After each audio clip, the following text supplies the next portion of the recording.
Hi everyone, how are you? Welcome back. I am Jessica and today we're working on the final block of the 2023 Scrappy Sampler. It's block 50. It uses templates. It might look a little tricky, but it's not. Let's walk through it together. You'll need to use the templates on the blog to cut the pieces out needed for this block. I have all the pieces needed here. We're going to kind of work in like an on-point fashion, so the block's going to be assembled like on the diagonal to make this square. So let's start right at the beginning. The first thing we need to do is make 4 half square triangles. And this block uses templates because the pieces are not easily cuttable. The measurements are not something you can easily cut. So even though we're making half square triangles and you think, okay, well, let's just make a half square triangle, the measurement of these is just not something that can easily be cut. That's why we're using templates. And we need 4 of these half square triangles.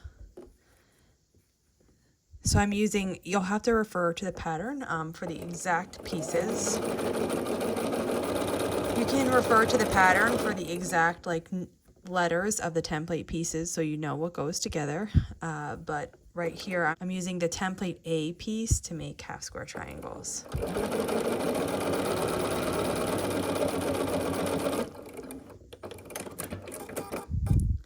And let's just look at one of these here. So because we use templates, you don't have to trim. There's going to be no overhangs. You don't have anything to trim. So this is what the half square triangle is, and it's made to size. The next step is to make, we kind of did something similar to this last week in our big block, but it's going to be to make this unit that is a triangle that's going to look like this. So first we're going to sew these two together and then we're going to sew this one on. So let's do that together. I'm matching up the corners and also the bottom edge will match up.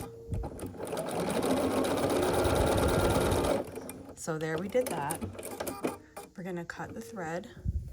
And I'm just going to show you what it looks like. It's going to be nice and flat on this side. There's going to be nothing to trim because we don't have those. We use the templates to cut out, so there's not like a traditional overhang like there would be. I matched the corner up here, and then this flat edge also matches up with the side of the block. Okay, and then we're just going to sew along this side. And this is what we're left with. We need 4 of these units, so I'll make those 4 and then we'll proceed. I have all 4 of those made now and we're going to move on. So we need to make like a diagonal center unit and then 2 triangles. Let's start with the 2 triangles. So we made the first part of it, it's this. Then we just need to attach something to this. So what we're gonna sew to the bottom of this is this little piece with 2 triangles, 1 on each side. So it's going to look like this when it's sewn together. The first step is let's fold this in half and mark the center. And then what I like to do, I'm looking at this piece and I know that this point is the center. So what I like to do, usually I would say fold this in half, but let me show you what happens when you fold this in half. You might be able to see it really good and you might not. Sometimes when there's this like thick seam, you can see that little fold, but it's hard. It's more difficult than if it's just a straight edge like this. So if I was just using the point, I would match it up like this with the point, can you see?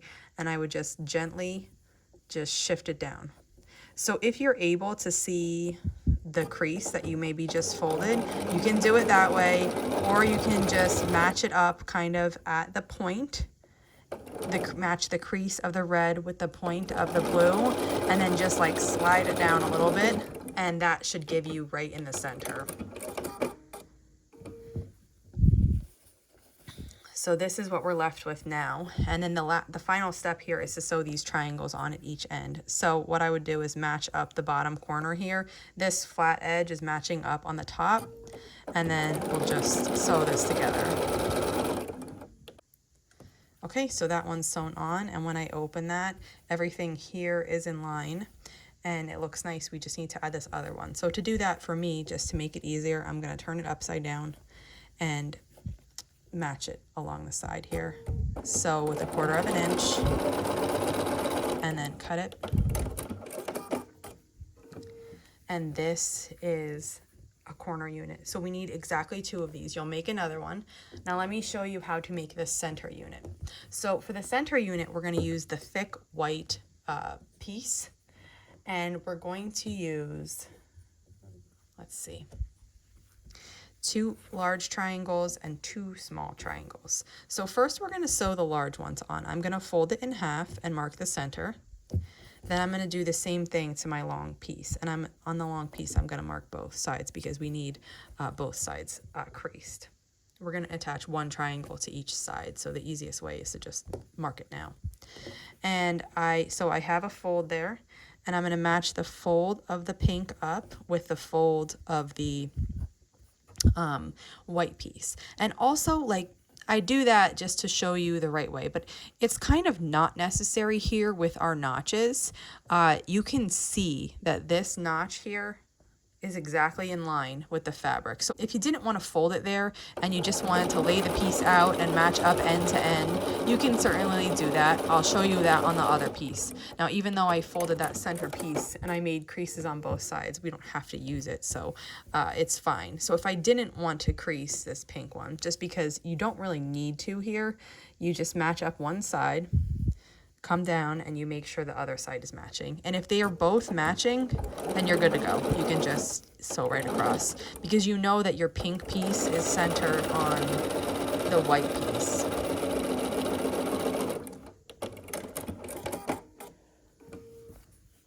So here is what we're left with. Now the next thing we need to do is add a triangle at each side, just like that. So I'm just going to finger press this down.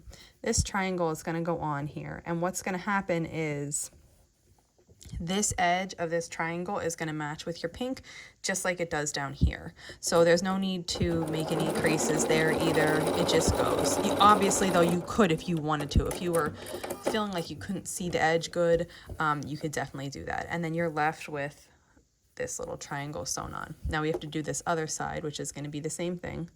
I'm matching the edge up, and I must have had it. Oh no, there we go. I was going to say it doesn't look perfect, but I just had to slide it down more. Okay.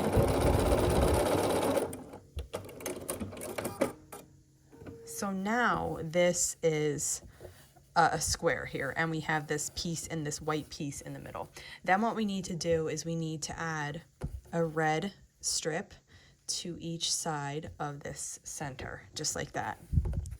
So I'm going to take, actually I'll go this way. I'm going to take it on here, lay it on top, and we're just going to sew here down this side with a 1/4 inch seam. And just take your time and fiddle with it and get it to be laying just right.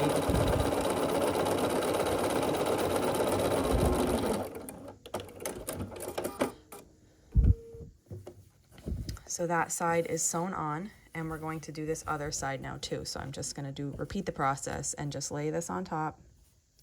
I'm going to just start stitching so that it's held in place, and then I'll match up the rest of it. There we go.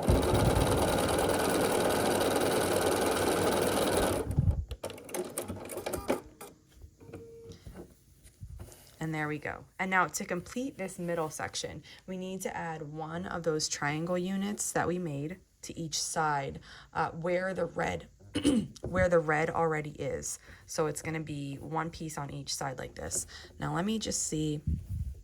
I don't think we're going to need to crease again because, yeah, we don't need to crease again because the flat side of this notch is going to lay right in line with the red. So you get one side set up. You can hold it with a needle or your pins, whatever you like. And then you get the other side set up, hold it still, and then just sew down this length. And there's that then. Then we're going to repeat this on the other side.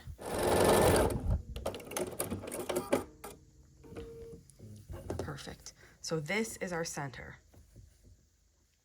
So you'll take the center that we just made, and you're going to have 2 end pieces. They both look identical, so that's 1 and that's 2.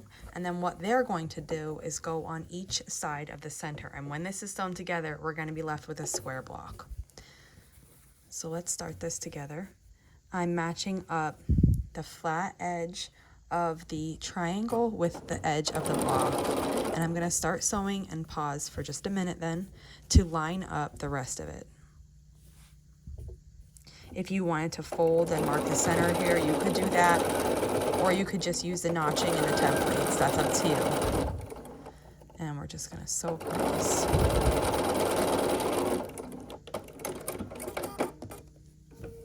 We have one side on now. Looks really pretty so far.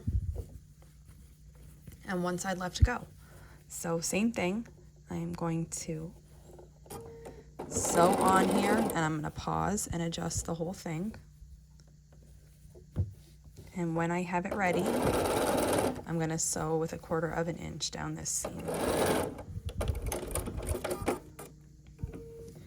And here is our block. It looks so nice. Let's press it together.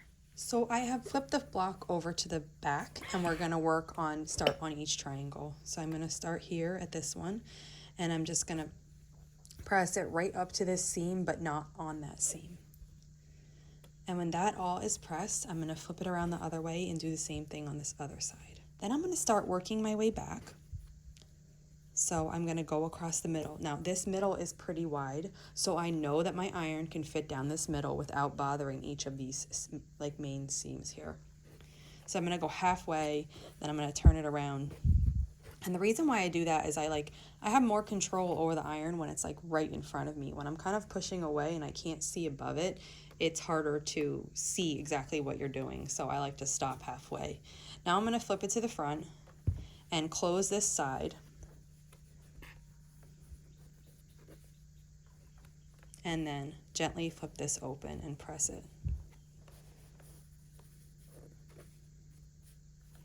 Then we're going to do the same thing to this other side here. And this block uses a lot of triangles. So it is true that triangles can distort easily. I have some distortion in mine. You can see here it's not perfect. When I sew this in, it's going to look great though. And I don't really get concerned about getting it to be perfect. Just, good enough is good enough for me. But if you're worried about that, just make sure that you're handling them really carefully, that you're not pulling on them or, kind of like being rough with their edges, because they'll distort. So this is it, our final block, block 50. And I designed this block to be a signature block. So the intention is in this middle part, you can sign your name, you can date it, you can say where you're from. Some people like to include that information. And anything else you wanted to write in this square, you could, and it'll be on the front of your quilt. I think that's a beautiful finish to this quilt, which was really, really so much work. And I thank you so much for sewing along with me. I enjoyed sharing all of these blocks with you, and I hope you enjoyed making them. If you have any questions on this one, just leave them in the comments. And this quilt along is over now, but I will be back to share lots more stuff with you here on YouTube. Thanks for following along.